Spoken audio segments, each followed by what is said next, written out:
सोचिए, जब नेता हारते हैं तो हार की समीक्षा नहीं करते, बल्कि चुनाव प्रणाली को ही कटघरे में खड़ा कर देते हैं। और अब राहुल गांधी ने वही किया।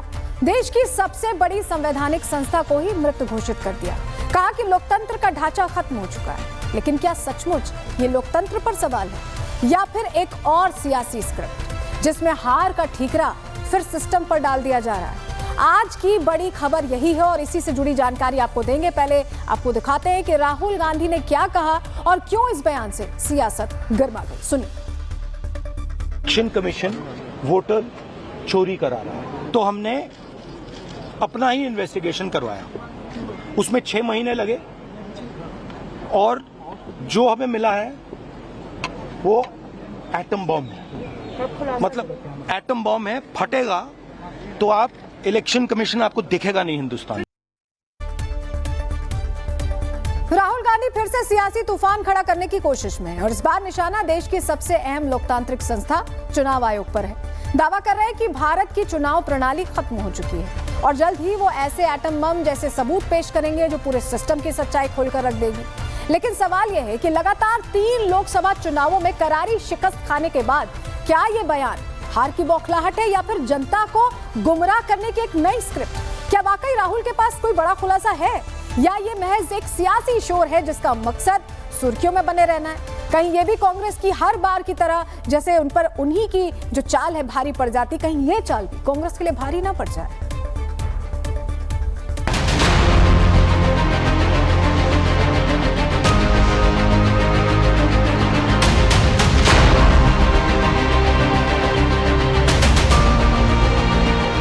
लगता है चुनाव आयोग पर सवाल उठाना कांग्रेस की आदत बन गई।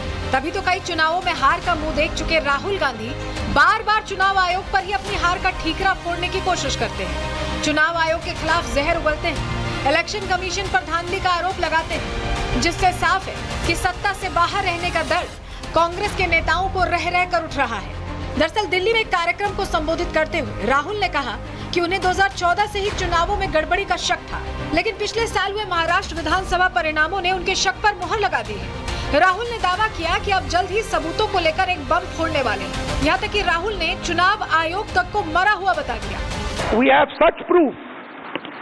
such proof that will show the whole country that the institution of the election commission does not exist. It has taken us 6 months of non-stop work to find this proof. Because the truth, my friends, is that the election system in India is already dead. We are going to prove to you in the coming few days how a Lok Sabha election can be rigged and was rigged. पिछले 1 दशक से देश के मुख्य चुनावी अखाड़ों में कांग्रेस की बुरी तरह से हार हो रही है। लगातार 3 लोकसभा चुनावों 2014, 2019 और 2024 में जनता ने कांग्रेस को ठुकरा दिया, लेकिन कांग्रेस अपनी हार मानने को तैयार नहीं है। हालात ये हैं कि पहले कांग्रेस केंद्र और राज्य सरकारों पर धांधली के आरोप लगाती थी। इसके बाद कांग्रेस ने ईवीएम पर हार का ठीकरा फोड़ना शुरू कर दिया था। वहीं कुछ दिनों तक मतदाता सूची में धांधली करने के आरोप भी लगाए गए। अब कांग्रेस नेताओं ने सीधे चुनाव आयोग के खिलाफ ही मोर्चा खोल दिया है। हालांकि अभी तक कांग्रेस ने आरोपों के समर्थन में कोई सबूत पेश नहीं किए हैं। वहीं रक्षा मंत्री राजनाथ सिंह ने इस बार राहुल गांधी को आड़े हाथों ले लिया। राजनाथ सिंह ने कहा कि राहुल ने पहले भी इसी तरह का बयान दिया था, लेकिन जब खोदा पहाड़ तो चूहिया निकली। राजनाथ सिंह ने कहा कि अगर राहुल एटम बम फोड़ना चाहते हैं तो जल्द ही बम फोड़ दें। मैं राहुल जी से कहना चाहूंगा बहुत विनम्रता के साथ, अगर आपके पास सबूतों का एटम बम है तो उसका परीक्षण तुरंत कर डालिए। एटॉमिक टेस्ट तुरंत हो जाना चाहिए। सारे सबूत जनता के सामने रखिए। चुनाव आयोग पर राहुल गांधी के आरोपों को लेकर बाकी बीजेपी नेता भी हमलावर हैं। राहुल के इन आरोपों को बीजेपी ने हार की बौखलाहट का असर बताया है। राहुल गांधी जी ने अभी इलेक्शन कमीशन को बोला है कि बम फटेगा, वो एटम बम की तरह फट जाएंगे। आपको क्या लगता है? और इनका काम ही फटना है, इनका काम ही फटना है और कोई काम ही नहीं है। लोकतंत्र में विश्वास ही नहीं करते हैं, तभी ये ऐसी बातें। ये कैसी भाषा है आप सोचिए। भाषा में ही अलोकतांत्रिक अमर्यादा है। राहुल गांधी इंडियन पॉलिटिक्स के पिनोकियो है। झूठ बोलना इनकी फितरत में है। जैसे पिनोकियो एक इटालियन युवा पुत्र झूठ बोलता था, नाक बढ़ जाती थी, वैसे राहुल गांधी का भी यही हाल है। ये राहुल गांधी वही है जो झूठों के शहंशाह है। दरअसल बिहार विधानसभा चुनावों में मतदाता सूची की रिव्यू पर विपक्ष लगातार सवाल उठा रहा है। आरोप लगा रहा है कि रिव्यू के बहाने एंटी बीजेपी वोटर लिस्ट से काटे जा रहे हैं। हालांकि लगता है कि चुनाव आयोग को लेकर छोड़ा गया राहुल गांधी का शिगुफा उन पर ही भारी पड़ने वाला है। Bureau report, Republic Bharat. चुनाव आयोग पर राहुल गांधी के बयान के बाद अब बीजेपी का पलटवार शुरू हो गया। अनुराग ठाकुर ने राहुल को झूठ की राजनीति करने वाला नेता बताया और कहा कि कांग्रेस अब अपनी हार का ठीकरा लोकतंत्र की संस्थाओं पर फोड़ रही है। दिन, सप्ताह, महीने, साल बीत गए, राहुल गांधी जी की एक चीज उनके अंदर बनी हुई है, वो है झूठ, झूठ और झूठ। कोई परिवर्तन नहीं और ना ही होने की कोई उम्मीद है।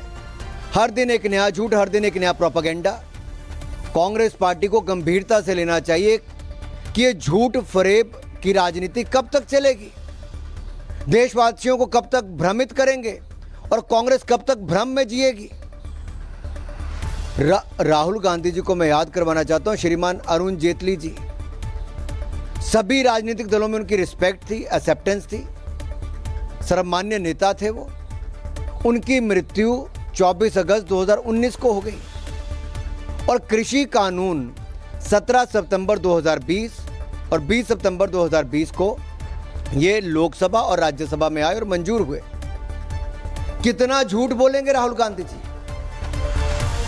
देखिए, अनुराग ठाकुर कह रहे थे कि कितने झूठ बोलेंगे राहुल गांधी, लेकिन राहुल गांधी का एक और झूठ एक्सपोज हो गया। इस बार उन्होंने ऐसा दावा किया जो वक्त से मेल ही नहीं खाता। हुआ क्या, जान लीजिए। जानकारी आपके सामने रख रहे हैं कि राहुल गांधी ने कहा कि अरुण जेटली ने मुझे धमकाया और साथ ही उसमें ऐड करते हुए कहा कि कृषि कानून 2020 को लेकर धमकाया गया था। राहुल गांधी ने यह कहा, लेकिन रोहन जेटली जो अरुण जेटली के बेटे हैं, उन्होंने कहा कि उनके पिता का निधन 2019 में हो गया था। जिस व्यक्ति की मृत्यु हो गई है वो कैसे धमका सकता है, ये अपने आप में सवाल है। और ऐसे में राहुल गांधी एक बार फिर से एक्सपोज हुए। रोहन जेटली ने इस झूठ की परतें कैसे खोली है, उन्हें सुनिए। देखिए, इसमें दो चीजें हैं। एक, जो कृषि कानून था, फार्मर बिल था, वो स्वर्गीय अरुण जी के देहांत के बाद लाया गया था सन 2020 में, और सामाजिक तौर पे सबको जानकारी है कि उनका देहांत अगस्त 2019 में हुआ था। 24 तारीख थी, 24 अगस्त 2019 को हुआ था। और रही बात, क्या वो धमकाते थे एज ए नेचर, उनके स्वभाव में ही नहीं था। वो डेमोक्रेटिक प्रोसेस के इतने स्ट्रॉन्ग सपोर्टर थे कि अगर किसी का कोई ओपिनियन है जो कि किसी अपोजिंग व्यू का है या किसी व्यू में मतभेद है या कोई अलग क्रिया है, तो उसमें कोई धमकाने का प्रोसेस नहीं होता। वो एक हेल्दी प्रोसेस है। रही बात दिस एलिगेशन कि भाई मेरे को थ्रेटन किया, is totally deniable because it is an event of farm law which is subsequent to his demise. तो इसमें कोई बेसिस है नहीं। और रही बात, अगर if he was not a consensus builder, अगर वो कंसेंसस बिल्ड नहीं करते, जब मोदी जी की सरकार में जीएसटी कानून आया और पूरा एक कंसेंसस बिल्ड हुआ उस चीज़ को लेके, तो एक स्मूथ प्रोसेस हुआ। There were views which were taken, considered, and an effective GST was then presented in Parliament.